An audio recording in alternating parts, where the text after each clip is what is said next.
Thank you, Ethel. Late one night, a mugger wearing a ski mask jumped into the path of a well-dressed man and stuck a gun in his ribs. "Give me your money," he demanded. Indignant, the affluent man replied, "You can't do this. Don't you recognize me? I'm a U.S. congressman." The thief said, "Well, in that case, give me my money."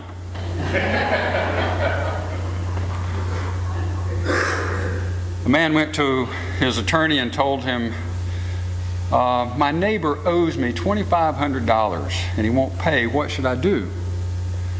The attorney said, "Do you have any proof he owes you this money?" The man said, "No, I don't have any proof." The lawyer said, "Okay, well, write him a letter and ask him for the $5,000. The man said, "Hold on." He said, "He only owes me $2,500. The lawyer said, "I know, but write him a letter, ask him for the $5,000. You'll get a letter back saying I only owe you $2,500, and you'll have your proof."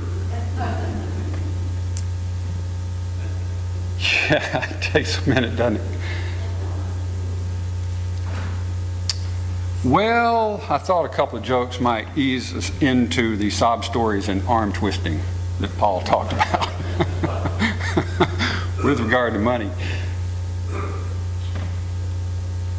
But for the discipline of proportion, as I've chosen to call it, as one of our disciplines that are expectations in our congregation that I teach in the covenant class for newcomers, as one of those disciplines, the discipline of proportion, happens, I'd like to begin this sermon, though, not talking about money. Rather, I'd like to begin talking about stuff. And particularly the stuff at my house, which you don't know much about probably. Let me ask you to think about the storage space that you have, though. Because we all have storage space, right? Yeah, I've got a building with 2 rooms and nooks and crannies all over the attic. And everything, all those spaces are packed full of something. I'm betting you probably have those kinds of spaces too. Well, in my space, the building with 2 rooms, inside is all this stuff. Stuff, mind you, that I need. Stuff like a table saw that I've never used. Stuff like 3 weed eaters that I've accumulated over the years. Some of them even work. Stuff like 2 lawnmowers and a commercial mop bucket with a commercial wringer and a commercial mop in it. I think I've used it twice. 2 sleds, which we don't ever get to use around here. Not even this past Wednesday when it snowed. Was it Wednesday that it snowed? It was Wednesday night, Thursday morning, yeah, and you couldn't even sled on it. We get so cheated here when it comes to snow. 2 sleds, 2 leaf blowers, a weed dragon. You know what this is? Oh, you ought to get a weed dragon if you don't have one. It's great for burning up areas so that you can plant in it. And it's this torchlight. It's got this nozzle on it this big. You hook it up to a propane tank. And you light it, and it throws out a flame like this long. You can turn, I'll tell you, guys, you got to have one of these. I think I've used it twice. Reciprocating saws, circular saws, drills and grills, and all other kinds of things that a person needs in their shed. What about you? What do you have in those storage spaces in your lives?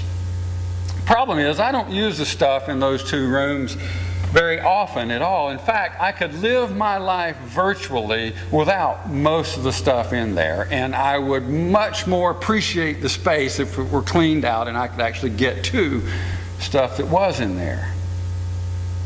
Occasionally, some of the stuff there, the tools, save me money when I can make a repair on my own rather than having to call a repair person. But generally speaking, it's stuff that I only use once in a while, but I just had to have it.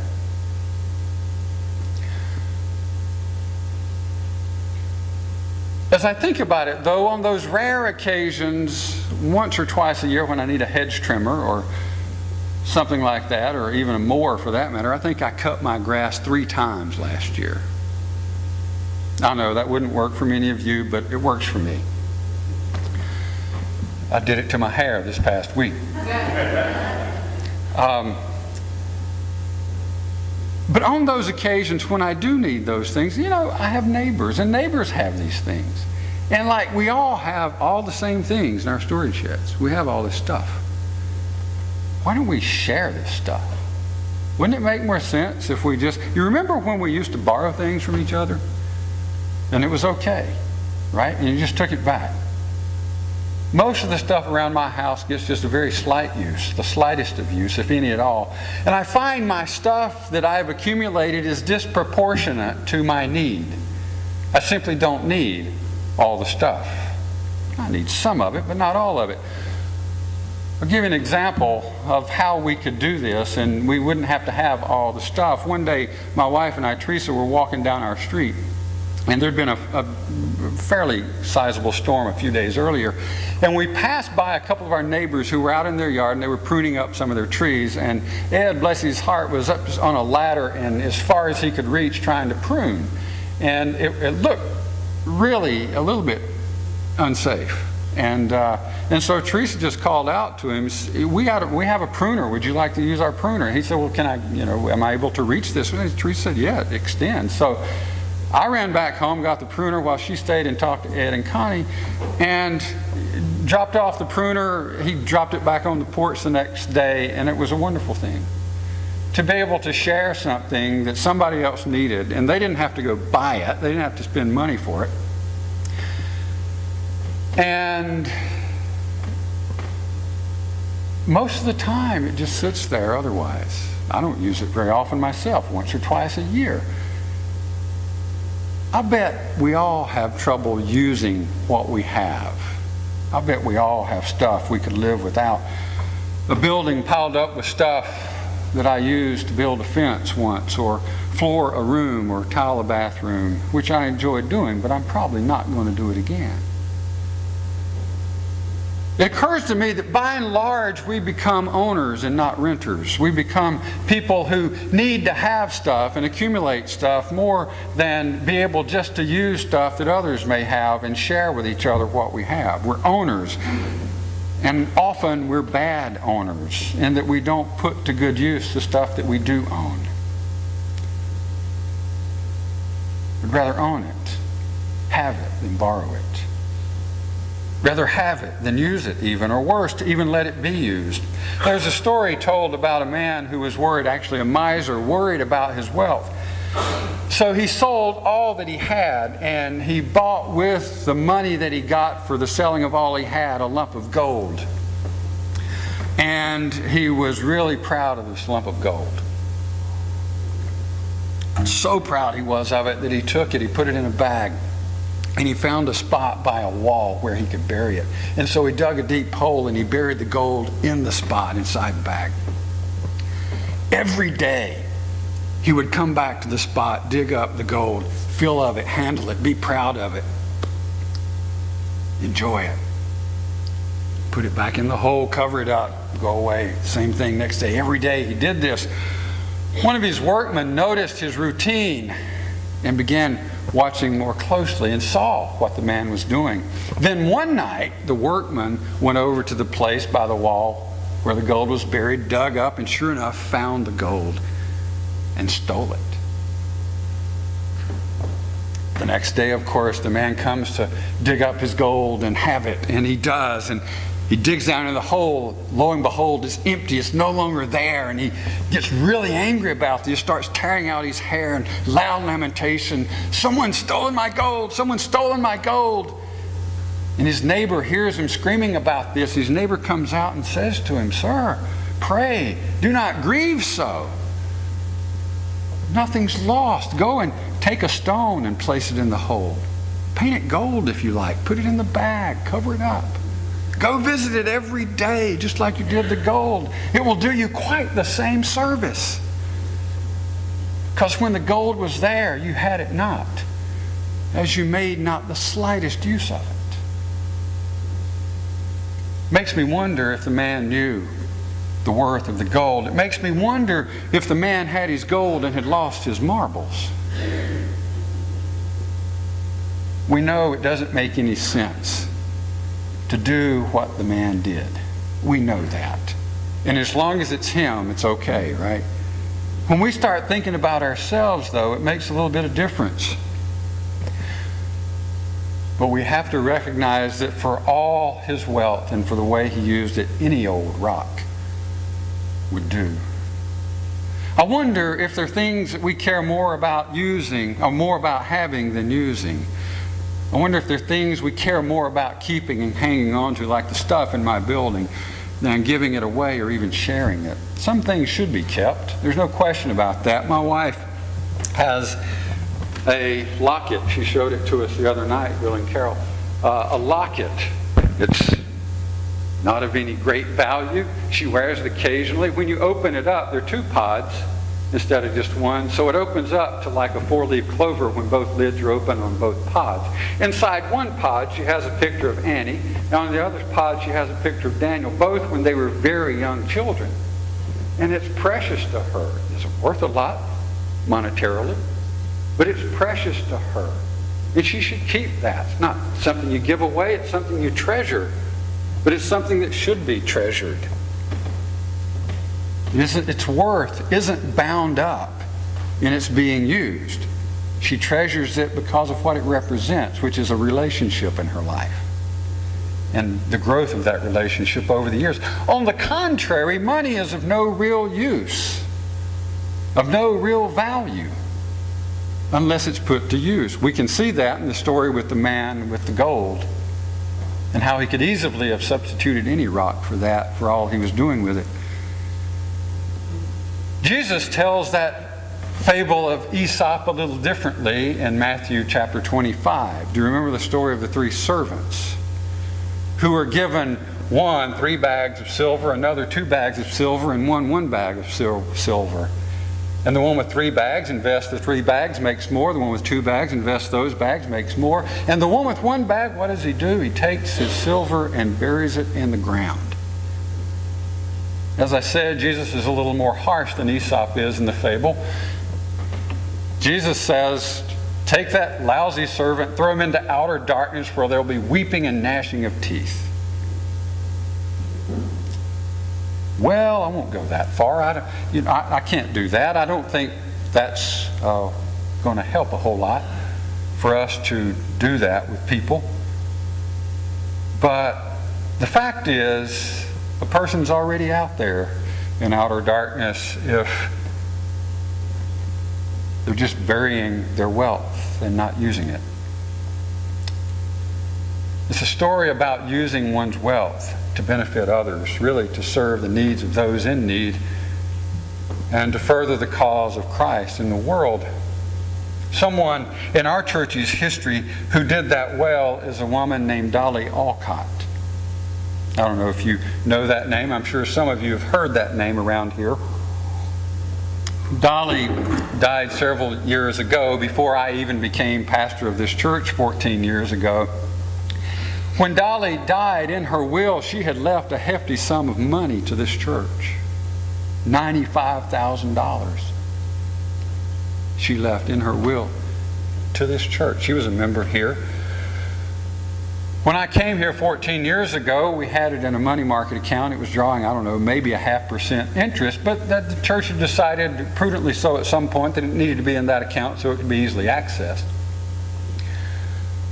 I did a little research and asked some of the consistory members at that time what they thought about investing this money in a place that might get a better return. And some of them were bankers and some were in financial investments, and they said, yeah, that's a good idea, so we did it. We put it in the United Church Fund. It's United Church Fund at the time. I think it's now the time it was United Church Foundation. Now it's the United Church Fund, in which UCC ministers' pensions are also invested. And we began to earn money that we could use in ministry here, which is what Dolly intended with that money in the first place. Her only stipulation was that we couldn't use the principal. She didn't want to spend the principal down because she knew if the principal stayed intact, then eventually we would get that we needed to invest that money in something that was producing a greater return. And that's what we did. It's paid great dividends over the years. It's helped us through some really tough financial times. Really, I should say it's helped us through some really tough spiritual times, because tough financial times are always just a mask for tough spiritual times. Because it's a spiritual issue whenever we have financial issues, not the other way around, really. I never met Dolly Alcott. She was dead long before I came here, though I buried everybody in her family who died after her, save one, a niece. I never met her, but I didn't have to meet her to know her as a generous, financially prudent, and spiritual person. Regardless of who she was in her life, I don't know who she was in her life. She is remembered in this church as one who put her money to great use by giving it away so it could be used by a church that she loved and cared for. She gave a perpetual gift to this congregation that has helped ensure its ministries well into a future. She didn't even know who would be here 20 years after her death. Most of the people sitting in this room right now don't recognize her name. And yet we sit here and engage in ministries as the beneficiaries of her generosity with her wealth. Sometime in your life, you're going to choose what you do with your money when you die. If you're like me, sometime in your life, you're going to choose what you do with your money while you're living, if you ever have any.